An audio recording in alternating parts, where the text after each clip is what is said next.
Welcome to the Critical Hit Podcast. Episode 2, Critical Hit Episode 2. Dos. The fifth time. Technically only 4. Yeah. So we had some technical issues. We Yeah. recorded this whole podcast. And then John sounded like he was swimming through a radio, so I thought I'd spare you guys that. And here we go, recording it yet again. Yet again, here we are. It's a trend now. And Twice while we're it's on the purpose. topic of when podcasts are supposed to come out, we're going to generally try to do these on the weeks when we're not going to do a video Critical Hit. Right, yeah. For our own just scheduling, it's easier for us to kind of spread the videos out, but we still want to get you guys content. So it's like podcast, if we get out a video, podcast, so on and so forth. And we'll tell you more about that later. But Adam recently did the character development. Yeah. Critical Hit, and I helped out a little bit with that. Jeb did most of the tech stuff with that. Right, you did most of the videoing. But Yeah. how did you feel about that one? I liked it. I thought it was good. I think that I tend to enjoy a good amount of exposition at the beginning, but also I like it when it's balanced, and I thought that was a very, what's the word I'm looking for? Clean? Okay. Graceful way of doing all of that exposition. Not you, in the film. I got you. Sorry. Excuse me. You're talking about just doing all the exposition up front. Well, and not just the exposition, but the way they made us really care. Right. And I will say this, though. I think that is a way to do it. I do not think it's the way to do it. I mean, one of the things that's cool about film is there is kind of like not necessarily a formulaic way to make a film right. Mm-hmm. There are definitely things you don't want to do, but there is also no one way to eat a Reese's. So in this instance, sometimes you can eat. I would say sometimes cereal. Sure, yeah, there is a cereal option. I'm sure there's some ice cream options too. But in this instance, I would say that's a way to do character development. One of the things that I really enjoy is when we as the audience learn about the character as the movie goes on. Mm-hmm. And I would say that kind of mirrors real life, because we kind of grow to trust and know people in real life over time. So, right. Kind of like how they did Russell. Yeah. But yeah, we definitely learn everything about Mr. Fredrickson, Carl, up front. Yeah. And we don't really learn anything new about him, but except for how he changes with Ellie. And I would say that that's understanding not of Ellie. Who he is at the beginning of the film is definitely not who he is at the end of the film. Mm-hmm. You understand that. I understand that. But I would say that one of the things that's really cool is in that first establishing montage that they do, they kind of show how Carl comes out of his shell. Because he initially is like a pretty quiet kid, and Ellie kind of brings him out. Right. And then we see through him looking back at her adventure book that all those different things were just them living life together. Mm-hmm. And he comes to really value what the adventure thing is, and he wants to get to Paradise Falls and all of that jazz. But by the end of the film, we actually see him being more adventurous, because there's that whole first scene where he walks across that plank, and he's kind of trepidatious about it. But then, towards the end of the film, we see him using his walker as a zip line and going from house to Zeppelin and just doing more things and running in his own little Mr. Fredrickson way. And so that's a whole thing, and I think that's really cool. Yeah. I think one thing to kind of bounce off you is one thing that I wish I had put more emphasis on in that review, but the importance of time in character development too. Because I feel like not only with just seeing someone and how they act, but seeing someone and how they act over time consistently, like that's one thing they had going for them, since they're covering so much time. Them in their 20s we were confirmed that they were acting like that still in their 30s and their 50s. And I think that's something that your model kind of also brings to the table, is you're watching this person over the entirety of a film. So who they are here might be similar to here, or if they're different, the in-between and why and what they've caused changed. that change. Yeah. And I would just say this real quick, speaking of things happening over time or people growing up. Okay. Adam's niece and nephew are upstairs right now. So if you hear a little bumbling around or some childish laughter, that is what you are hearing. They're adorable. They're cute. So on that video, the Up video, we got a lot of great comments, as usual. There are some we wanted to kind of look at and highlight. I'll let you go first on this one. On the Up video. Oh, mugs. People really liked the mugs. I don't know if it was the biggest takeaway from the Up Critical Hit, but it was definitely a takeaway. Somebody mentioned Adam's Rainbow Dash mug. He was really hyped when he got that. I was there. But I got it at Half Price Books. Yeah. It was like, this was the price, but I got a half price. Right. And I love that place. It's a great place. I know why Borders went under, and it's because they weren't half price. Because they could have been half price. Sorry if any of you worked at Borders or your parents did. I wasn't very sensitive, but half price books though. Half price books though. Anyway, so and then the other mugs, the Pixar mugs that you might see on the desk, which was actually my desk. There's a story. Adam, I had this really awesome Monsters U mug, and I got it at the Disney store. And I was really hyped about it. And I liked it because it had this cool handle. Anyway, I don't want to talk about it too much because it hurts. But Adam has a habit. Adam drinks like 15 cups of coffee to my half cup. Adam is an addict. And so I knew he just reaches for the nearest ceramic vessel that he can put coffee in. And he's always reaching for mine. And that day he happened to reach for mine. And you have cool mugs. And it broke. And not too long now. All right. So, usually when going to work, I am running late, so I have to grab a mug and go. So I'm driving with it, blah, blah, blah, blah, blah. Never had a problem. I've never broken a mug in my life, except for one that was really valuable to you. So I was just trying to open the garage door and holding too many things. And in slow motion, I see it go towards the ground. And he was not able to say it. Was like before it even hit, I was already trying to think of how I was going to tell you about this. So instead of telling me he hid it in a drawer, I found Still, again, there's more to the story than that. But at that point in time, he had already ordered 4 new mugs to replace that were Pixar themed, and those are the mugs that are on the desk. And so all has been forgiven. Because I tried to replace that specific mug, but it turns out I was like the only one made in the world. Yeah. Not really, but... You actually had to go to Monsters University to get that mug in their bookstore. Right. Anyway, so thank you for the mug compliments. We got them off of eBay and Half Price Books. But there is another comment on here that you were fond of. There was, by Roosevelt Jones. I really enjoyed your sort of taking the points we were making about character development and kind of talking about how they applied to the Avengers first and sequel, and why you felt that was why the sequel was less impactful. And it was a really cool comment. Thank you for that. I learned some stuff. And I encourage anybody who has watched the Up One to go back and look at that comment, because that's some good stuff right there. It is some good stuff. Or some would say a Roosevelt Jones. Roosevelt Jones. I have a friend's dad who says that.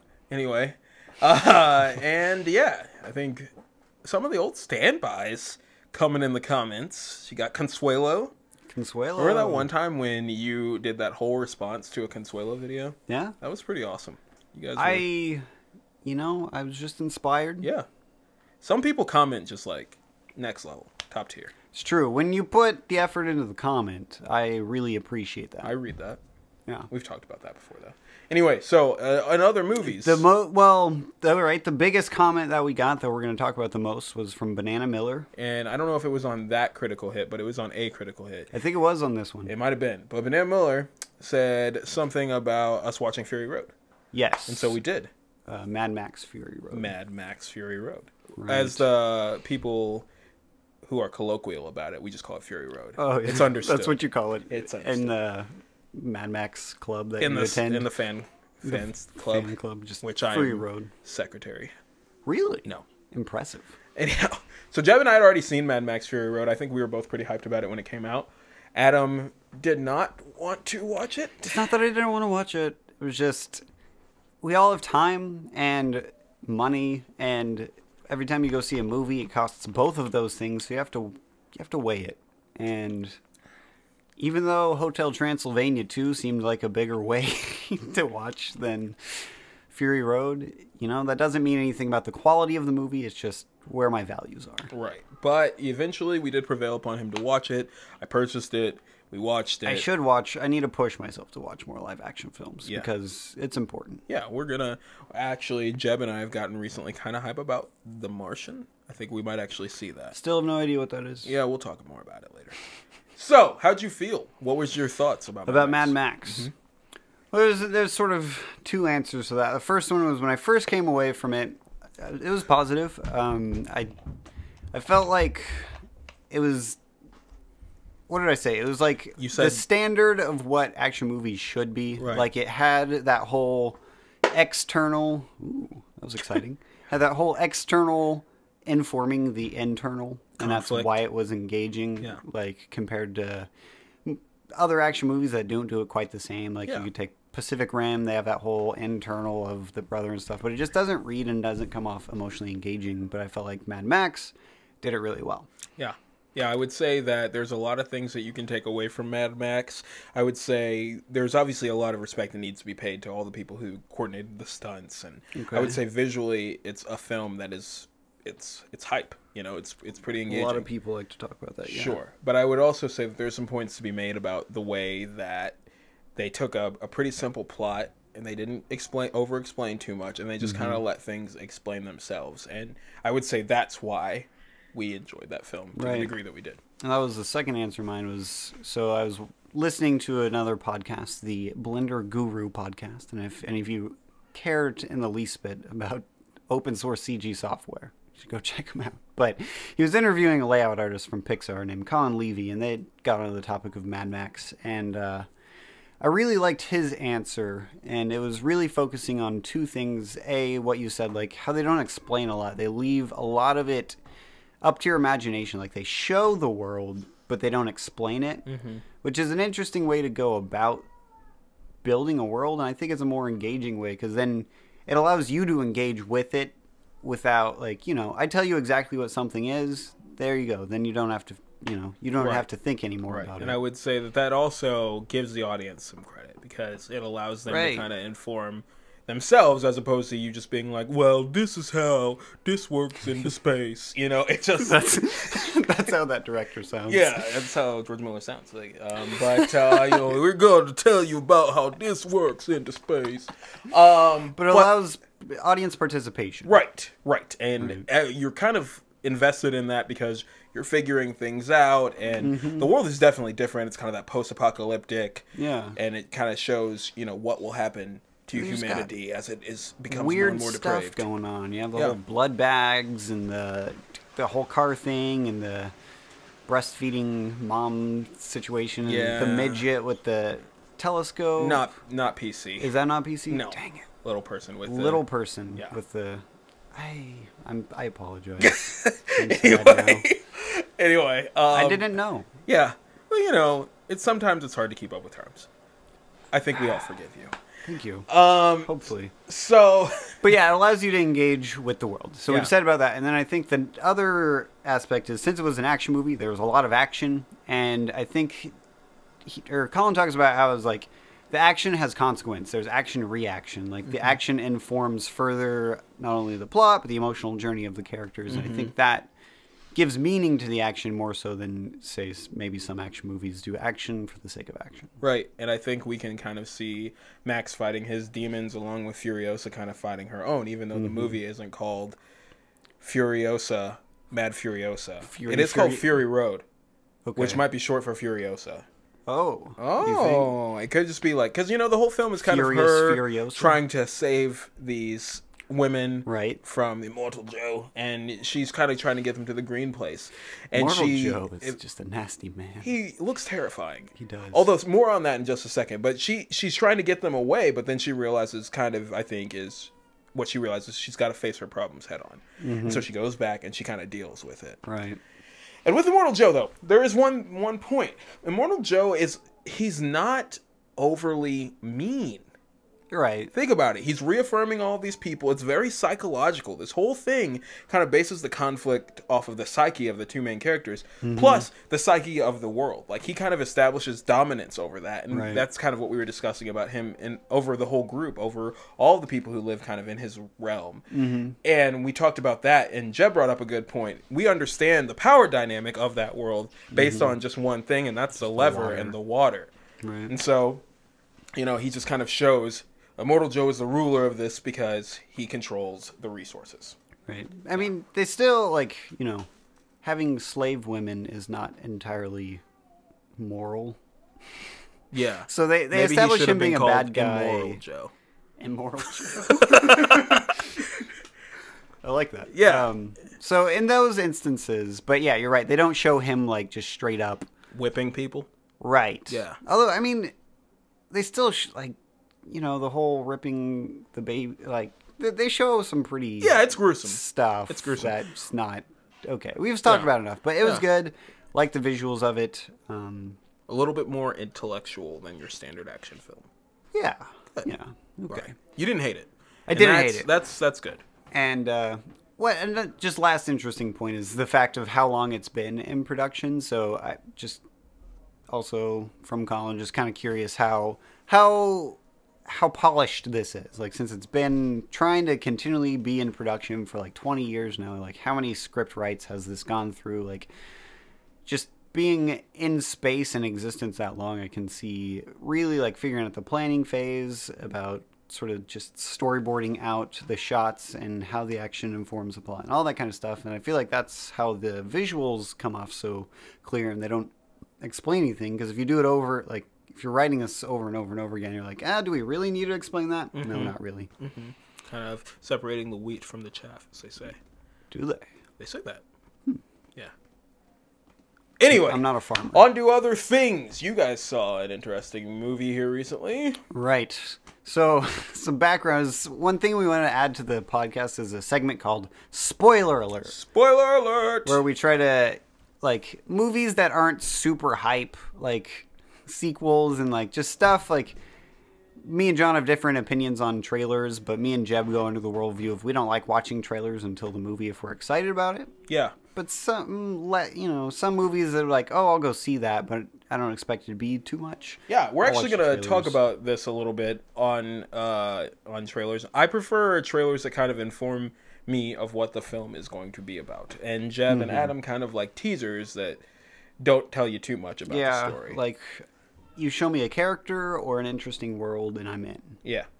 And for me, I like to know a little bit of what I'm getting myself into so I can do my pre-thinking about what the film's going to be about. You watch movies differently than I do. And there's no wrong way. Him and his fiancée, yeah, they'll sit through a whole movie trying to figure out how it's going to end. We call ourselves movie figure-outers. I admit that the name could be a little bit more creative, but, you know, it gets the job done. I cannot watch a movie like that. That seems against my just being, well, you know, my values. Different strokes for different folks, I guess.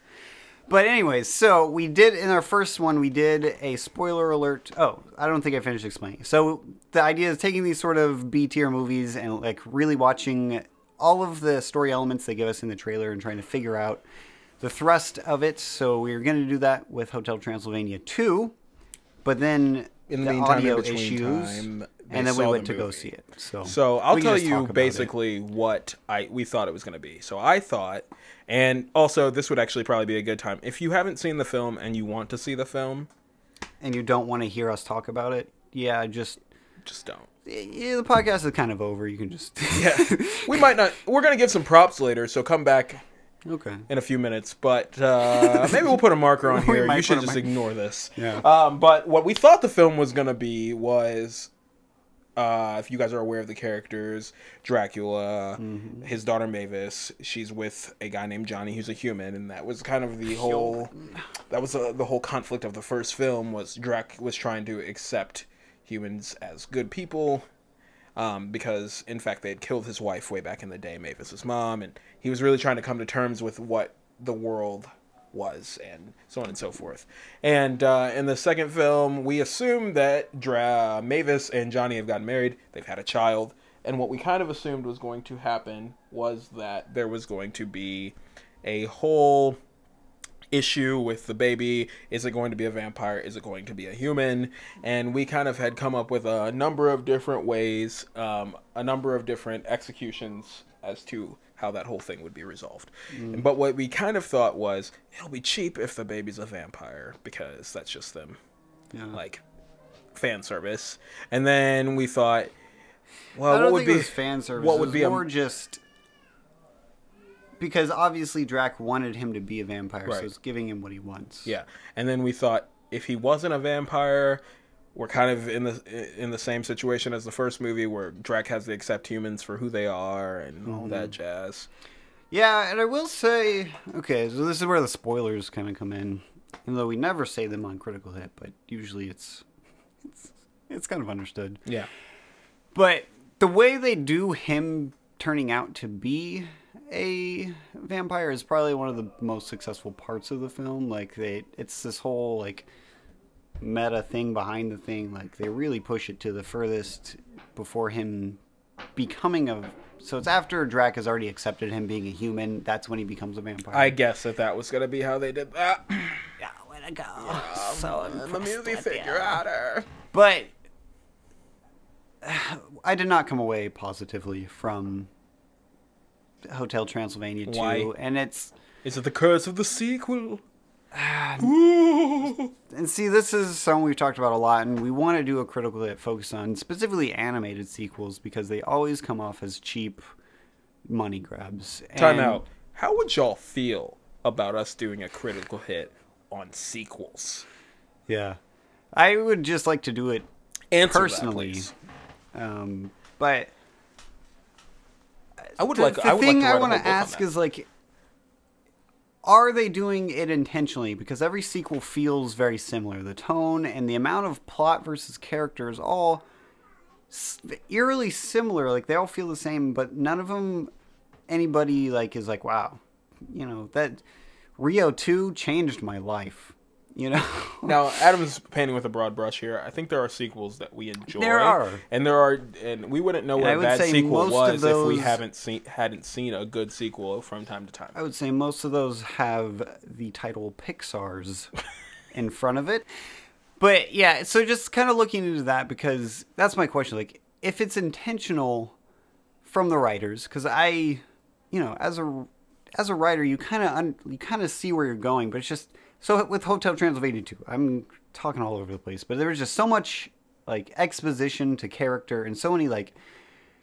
There were a lot of dumb gags in Hotel Transylvania 1, but take those, make them, like, 25% dumber and increase the quantity by 45%. Like, It's just gags, and not a lot of character or story. Yeah. And I would say one of the things that Adam and Jeb told me when they got through seeing the film, I came up with a solve for it really quick. Let's circle back on my point about trailers. I like for trailers to kind of tell me about the story, but what they could have done, and what would have been equally as effective, is if they would have done the exposition for the in-between time of the films as the teaser for the next film. They could have been a lot more efficient with time that way, and people wouldn't have felt like, they're doing all this stuff, and it's kind of boring, and it's just making the film drag on a little bit longer. Yeah. Now, I brought up this point to Adam, and I would say... that it's a point. Based on my gripe, because in Hotel Transylvania 2, the first 5 to 10 minutes is them tying up the in-between time, which I didn't think was necessary. They could have just started with them having the kid. I forget his name. And, what was that kid's name? You told Dimitri. me. It was cute. It wasn't that. Anyway. But they could have just started that, and then we would immediately be like, all right, they're together, they have a kid. Like, they didn't need to go 10 minutes wasting my time with all this exposition of them getting married and the kid growing up. Now, I would say one of the things with sequels is that there tends to be, what we talked about earlier, fan service. And so I was wondering if Adam has a more critical eye than the average viewer. Was that supposed to be a joke? It wasn't necessarily a joke. You know, sometimes you don't just joke all the way out. You know, you don't just do the full joke. You might just...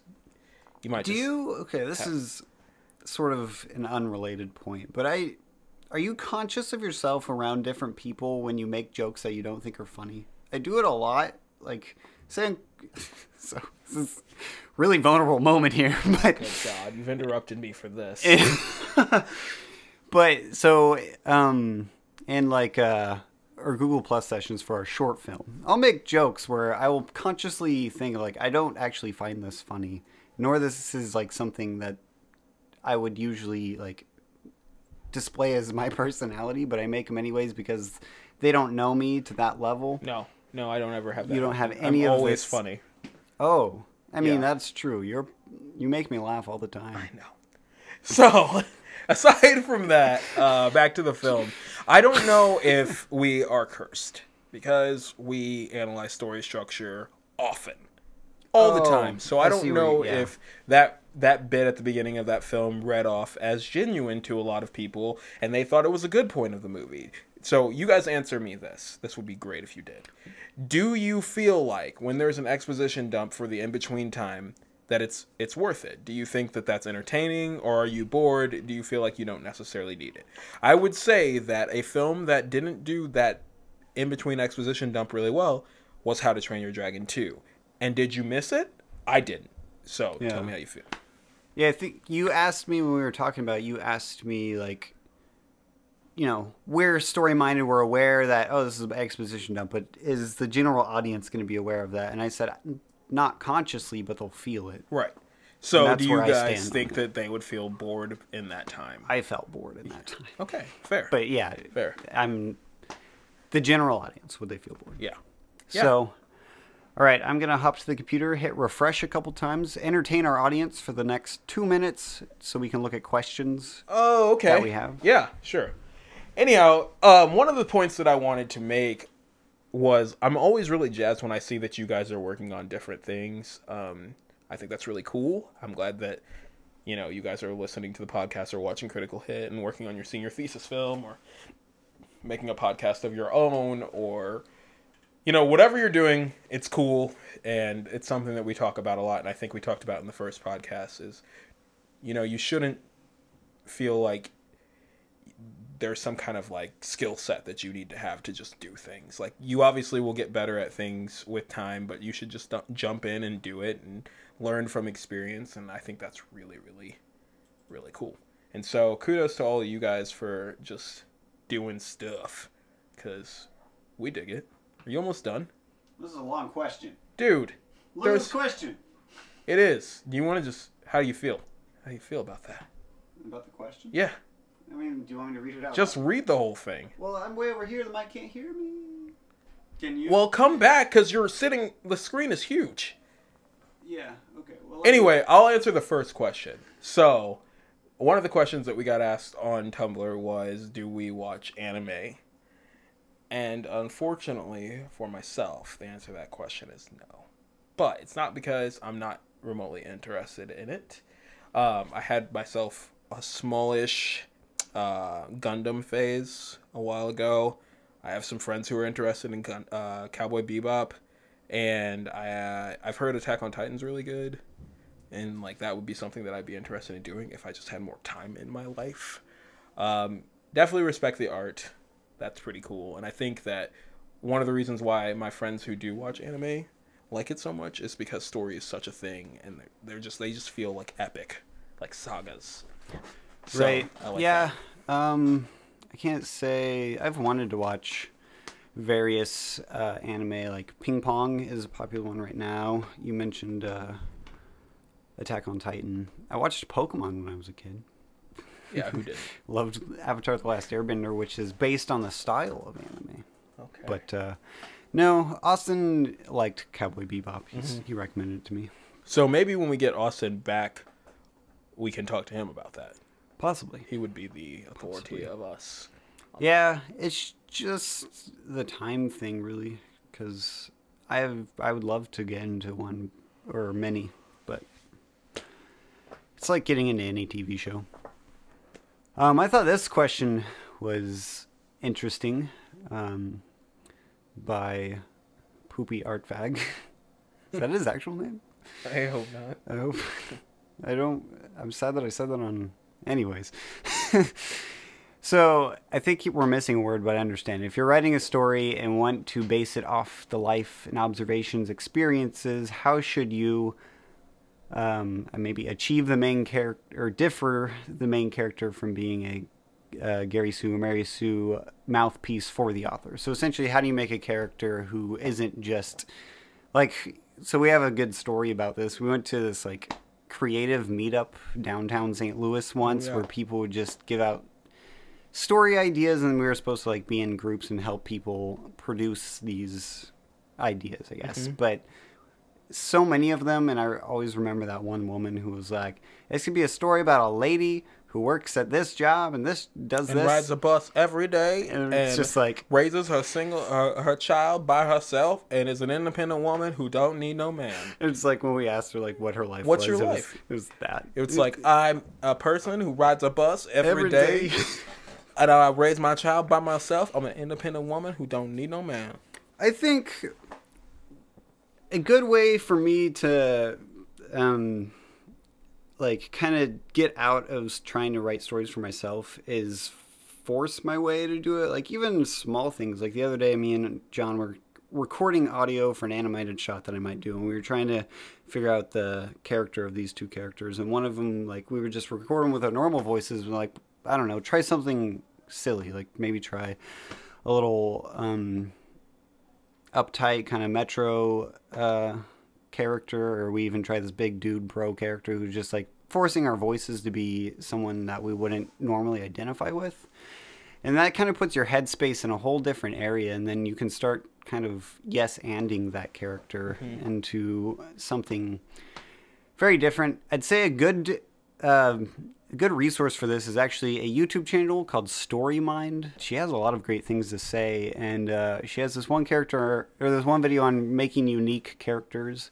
I'd recommend watching that, because she talks about how to more systematically write or put down a bunch of like cliches, but then just mixing up small attributes of these characters to find interesting combinations, so you have more interesting characters who are less cliche. And it just puts your headspace in a different person, so you're not forced to be like, oh, I'm going to write a story about a 24-year-old guy who lives in his parents' basement and makes a podcast about stories. Like, it's an easy default to go to, but really trying to push yourself to, you know, like maybe force yourself to write a story about a girl. If you're a dude. For me, I would say I actually started writing a film a couple years ago. And one of the things that helped me is, like, don't try to make the character yourself. Kind of understand some of the key facets of who you are. And then, like, put that into the character, but not all of yourself. Like, don't give the character the same eyes or hair color or ethnicity as you even. I would say it helps to just kind of know the thing that makes you you, if you want to, and then if you want to imbibe that character with that thing, and then you just kind of do it, and that works out really well. Right, because the humanity things will always transfer. Like the emotions, the way you experience something will always kind of transfer. I guess not the way you experience it, but you know, the emotions of it. How that person is sad about something is going to be the same for all characters, but you know, the superficial things and sort of their thought process is where you can really push yourself to, you know, I would think of this way, but would this character think of it that way? Okay. All right. I think we spoke at length about that. Yep. All right. So this long. Would you guys ever consider doing a story analysis for a well-known modern musical, Les Miserables? I mispronounced that. Les Miserables. Yes, Phantom of the Opera, Wicked. On your recommendation, I'm reading Robert McKee's story. Oh, cool. Nice. Good story. Good book. At the moment, and loving every word of it, yet I can't help but notice a lot of his lessons aren't followed, at least in a conventional, straightforward sense, by many big-name musicals. These stories frequently bend the McKee's rules of storytelling or outright break them. I find myself unable to reconcile a lot of choices regarding plot, characters, structure with McKee's principles. Yet, in spite of this, both myself and audiences around the world have been deeply touched by these musicals, and the stories have been practically legendary in some cases. Yeah, so let's talk about that a little bit. Adam and I, this is a good time to bring this up really quick. Hey, you want to give me the time? Sure. Once upon a time, Adam and I both watched Rodgers and Hammerstein's Cinderella, the movie. And when we saw that, we were both super, with Brandy, Whitney Houston, Jason Alexander. Who else was in that? Was Whoopi Goldberg in that? Yes. Yeah, she was the queen. She was the queen, Yeah. But Adam and I weren't interested in any of those people. We were interested in the stepsisters, and we actually have dreams of potentially being in the musical version of that film as the stepsisters. The stepsisters. Yeah, that would be so wonderful. Because we've got our what's the name of that song? I don't know. Why Would a Fellow? Why Would a Fellow? What's the matter with the man? What's the matter with the man? Why would a fellow want a girl like her? A girl who's merely lovely. Okay. She's a frothy little bubble. See, we would kill it. We would. We would absolutely If kill anybody's looking for stepsisters. we're here. And we even have the ethnic thing going, because in the Brandy version, Yeah. one black girl, one white girl. You got that right. So, I was super hyped. The musical, the Rodgers and Hammerstein Cinderella, was coming to St. Louis, and my now fiance's, what was my fiance at the time then too? It was her birthday, and so we just went to that. Yeah. I invited Adam. I think he ended up having something else to do, but we went. It was a good time. I really enjoyed it, but I can't help but feel like I had a cheaper version of that story when I was sitting in that theater. Interesting. And I think a lot of it just has to really do with like technical aspects, like how much can you do on a stage with this many people. I mean, obviously in the movie you've got extras galore to be able to do this kind of stuff, and then once you get on a stage you can have extras, but there's still only so much room for choreography for a certain amount of people on the stage, things like that. And emotions, we talk about this some in animation, like it's all large pantomime emotions. It has to be, because you have to Right. be able to tell from the back of the Because the audience. back audience can't see the subtlety of the twitch in your eyebrow and how sad you are. Whereas film, you get that aspects. And those are definitely interesting kind of, sort of just, technicalities of the medium. And I would also say that being able to kind of like, why we do close-up shots is because we're not necessarily banking on that character saying so much verbally through dialogue. We're banking on them saying a lot via their face, their pantomime, all these, like, emotionally. We're able to connect with people on a much different level in film or in writing or different mediums. They have limitations, and so I would say that could be why. But I think, one thing they bring up, which is an important thing to bring up, is like, that doesn't mean musicals and theater isn't impactful. It has, and it's become very, there are musicals that are definitely staples of emotional content, and, we learn about them in literacy class. Literacy classes? Literacy, yeah. Literature classes? Yeah, comm arts, communication arts. Okay, I always hated that term. Communication arts. Everything should be communications arts. Anyways, how you communicate science terms. To be honest, I don't have a good answer because I don't know enough about theater right now. It'd be something interesting to explore for sure. But yeah. I think just the general story and character ideas apply. Like, plot still needs to happen. There needs to be a beginning, a middle, and an end to some extent. There needs to be characters who are emotionally, like, driven. You can connect to them. And I think if you have those two things, you can have an engaging story. But the actual technicalities of the medium, I'm kind of unfamiliar with. Yeah. And with that, could you please tell me a musical that does the emotionally engaging thing without being over the top? Because I'm not saying that doesn't exist, but I would be really interested in seeing that musical that does it subtly and we really connect with them. I saw Les Mis. It was a high school performance, but I thought it was really cool. Yeah. I've seen a couple other musicals outside of that vein, like the kind of like older opera-y feeling musicals. Like I saw In the Heights. I've seen Rent.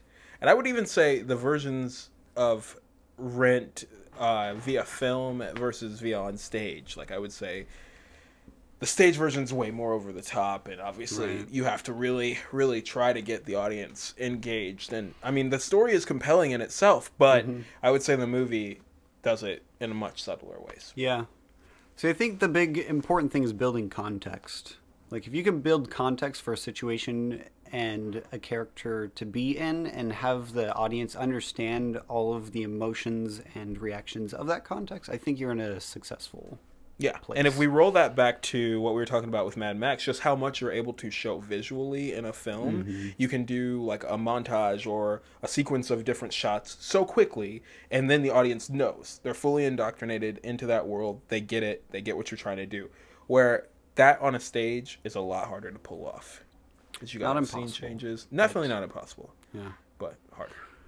So I think in the end all be all, it's something that I'd be interested in looking into, but I think neither of us have full-on tech skill knowledge about the intricacies of theater. Yes. So thank you very Yes, much for thank you that. for that. I appreciate that. And we'll look into it. Yeah. So that about does it. That about does it. Do you have any final thoughts, words, stories? Well, I don't know. I felt like we said it all. Yeah. Cool. You guys have a good week. Yeah, we'll see you soon. I think the time in between this podcast and the next will be shorter just because this one's coming out so late. Right. And again, continue giving us... That's a wrap. No, keep giving us feedback. Oh, yeah, feedback is good. I thought you were going to say the other thing. The outro that Yeah. we've discussed. And That's not is actually gonna a be thing.